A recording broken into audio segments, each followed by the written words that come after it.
Hey guys, Matt here from DCLblogger.com. I know I've taken a break over the last week or two, but I'm getting back into the daily videos on Twitter and YouTube. It's been really busy. Had the election, I was way too hyped about that. Then had some stuff happening at home, and yeah, we're all good now. So let's jump into it. We're going to be covering the last 24 to 48 hours in the NFT world, and a lot has happened. So let's check it out. All right, AXS. This has been the talk of the town for the last 48, 72 hours. I don't know, 3, 4 days. It's been mooning. It's been on a moon mission. Started at 14 cents, now going all the way to 60 cents. But AXS is the token for Axie Infinity. But I don't like talking price with Axie Infinity because the cool thing about the project is that it's one of the only games, and this is the land gameplay that's coming out soon. But Axie Infinity are one of the only games that are actually increasing not by the token price alone, but the actual user base. So this is like one of the world firsts almost in the blockchain world, where a lot of things have always been ideas, token prices, or what's to come. But with Axie Infinity, it's actually a game that's being used and increasing by the amount of people that are actually playing the game. The marketplace participants, I'm not sure if this means people that have interacted with the Axie Infinity marketplace. Let's see if it is. Maybe, yeah, I think it could be the people that are actually, using using the actual game. So it's obviously been exponential over the last couple of months because in the NFT space kind of grew, it blew up, and then it's gone exponential. And this is not the price I'm talking about. I'm talking about the user base.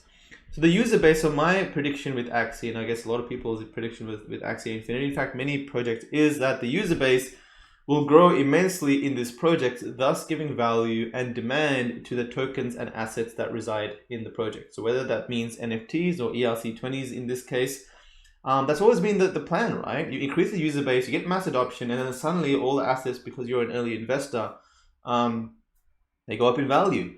So this is why I'm most excited about Axie Infinity, is because the user base has been going up, and that's reflecting on a long-term basis on the price. So we've seen a lot of price action with the AXS token, which went live I think a week ago, maybe 2 weeks ago now. A lot of volume coming from Binance. So if you break down the volume, about 2 million USD over the last 24 hours come from Uniswap. Almost the rest has come from centralized exchanges.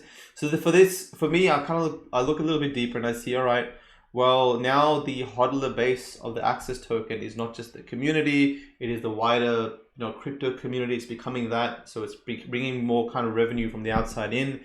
It's also kind of making it more of a normal liquid market. There's going to be buys, there's going to be tops, sells, dips, moons. That's kind of how this market will now start to on a larger scale start to perform. That's the nature of having a diverse kind of distributed, centralized and decentralized market. Anyway, cool. I like it. I like to see price reflection, communities being rewarded because they hold a bunch of tournaments, etc., etc. So yeah, that's awesome to see. Now, async art. I have to hand it to async art. I am very impressed with the kind of pioneering and the thought that goes into their pieces. So a recent sale, 250 Ethereum, sold a couple of days ago. A piece by Micah Johnson. So if you don't know who Micah Johnson is an MLB player, or I think a former MLB player, and he now almost turned full-time painting. And he made this piece. He made this piece, and it's kind of like a photograph with a door in the middle of it. Now, the cool thing about this programmable art piece is that it changes in time. So, just double checking stuff. So it changes in time, right? So in time, what will happen is that it's kind of based on these two kids who said, so if you kind of look up here, the work takes two real subjects, Jack and Raiden, I hope that's how you say his name, 8 and 7, who have faced an adverse situation at a young age. The mission of this work started by simply wanting to empower them by letting them see themselves in a high art, but quickly turned into one of the most impactful use cases for Bitcoin and blockchain tech. We're going to go through that later on. But the depth of this, so it's a symbolic act of sovereignty and independent artistic solution. So I think there's a quote here. that says that they kind of question. So these kids, right? They kind of question whether they could ever be an astronaut, and it was kind of playing. It was an art piece dedicated to them to say that, hey, you can be whoever you want to be. And so this piece actually changes in time. What happens is that I think every day, twice a day changes, the day to night kind of changes, but also on the birthdays of these boys, it displays a QR code that hooks into a Bitcoin secure wallet that people can donate to. So they can donate to on the birthdays of these boys, you can donate Bitcoin to them, and on the 18th, that Bitcoin will be unlocked and will be given to the boys. So it's an absolute epic way of displaying art on blockchain ownership, layers, programmable art, and everything good about this industry. To be honest, I really like this piece, what it stands for, where it's going, what it's supposed to do, the longevity of it. December 7th, that's my birthday. Beginning December 7th, the art piece will be displayed on the Marriott Hotel in downtown Los Angeles. The artwork will go through several unique changes based on time of day. It's going to be displayed over there. That's pretty cool. But yeah, like for me, this is important because, price is one thing, guys, but I like to see tech. I like to see growth in the NFT space. We've been talking about price action and reading charts for the last 12 years of crypto. Now we're coming to a stage where we can see like visually the tech evolving, and that's why I love this NFT industry. But yeah, well, this is an amazing piece, and async do a lot of stuff like this, where it's kind of like some sort of real world, actions based on time that are displayed via the art piece. And this is just the start. We are at the cusp of something that's going to be bigger than what we all can even dream of. Kucoin announces that they've become the first major crypto platform to support the deposit and withdrawal of NFT assets, starting with Dago Finance. Now, okay, that's cool. That's cool to see centralized exchanges doing something with NFTs, and I've always known they're going to come. They're going to come once there's volume, and you can see in their report they've highlighted, hey, there's been a lot of growth in the transaction volume of the NFT space, $230 million in the first half of 2020. How exchanges work, and you guys probably know this, is that they take a percentage of your fees. So when you're exchanging Bitcoin, when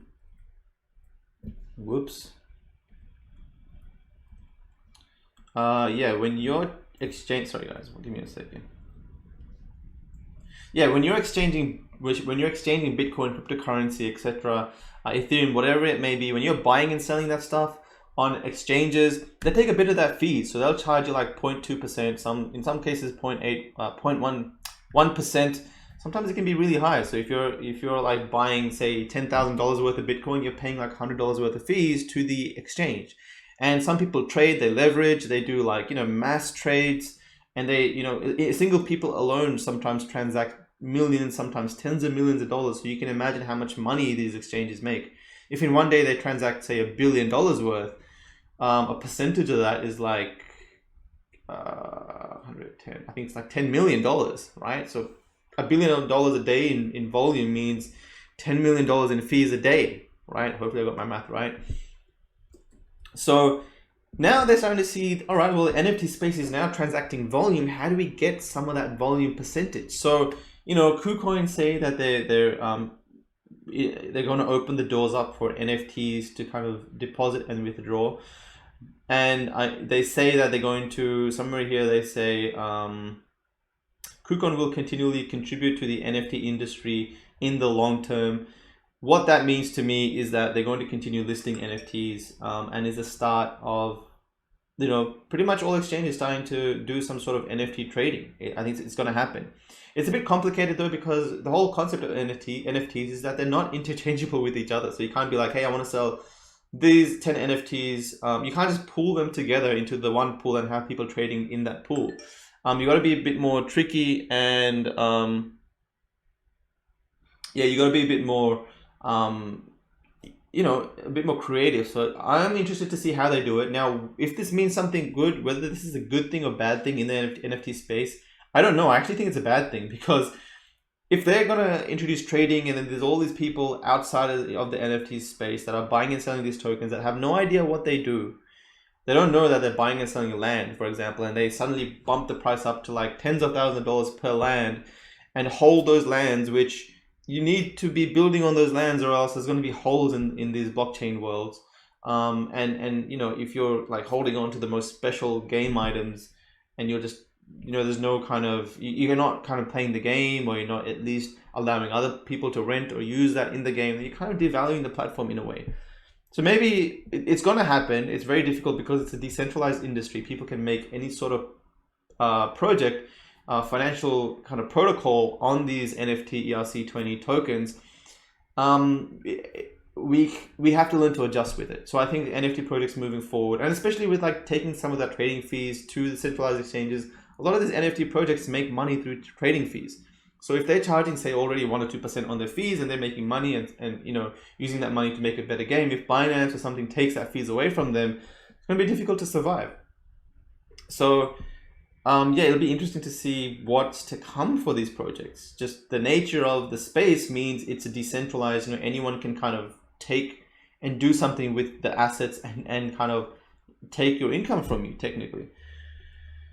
All right, so Digital Axe. I don't know if you guys have, I hope I'm saying that right, if you guys have come across this project before, but it's kind of like a digital fashion project, where they've gone and kind of curated about 30 designers who are making high-end, hyper-realistic digital fashion pieces, garments, that are going to be NFTs, and you're going to be able to take them. Well, at the moment, they're just NFTs that represent these items.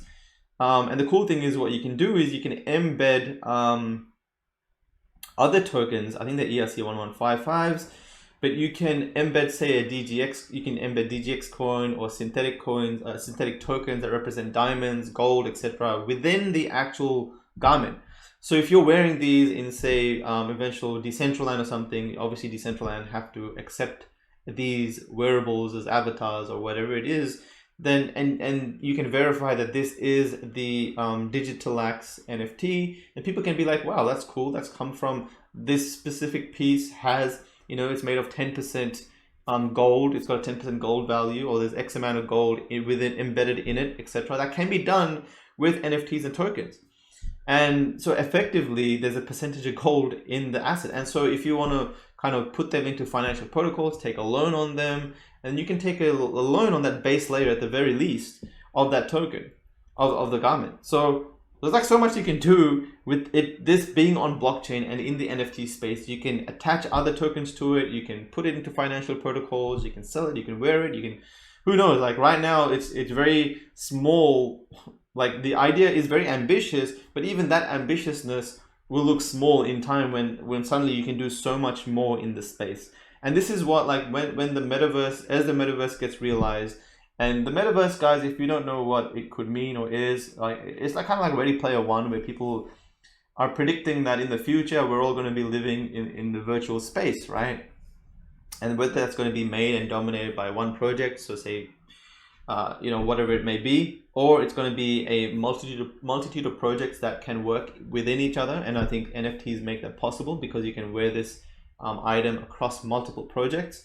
The goal, or at least the prediction, is that will be realized. So this, taking it across different projects and all that, it kind of gives you an idea and indication as to what it kind of looks like, right? It's actually really, really cool to see this sort of stuff happening. I thought this was a cool experiment, although it's not really that much in the spirit of blockchain, but it's just cool because this artist, Kevin Abosh, said the artwork entitled "Comment Out" following my third use of the word artwork in this tweet is in the original state. Ownership of the artwork is conferred to Twitter accounts holders that retweet this tweet before I reply to the tweet with the word stop. So if you retweet this tweet, then you are technically you own this art piece, which I think it's this. Here is the artwork. I think that's the piece. So it's kind of like he's using Twitter as a platform to distribute ownership of that piece. You can see all these people retweeted it.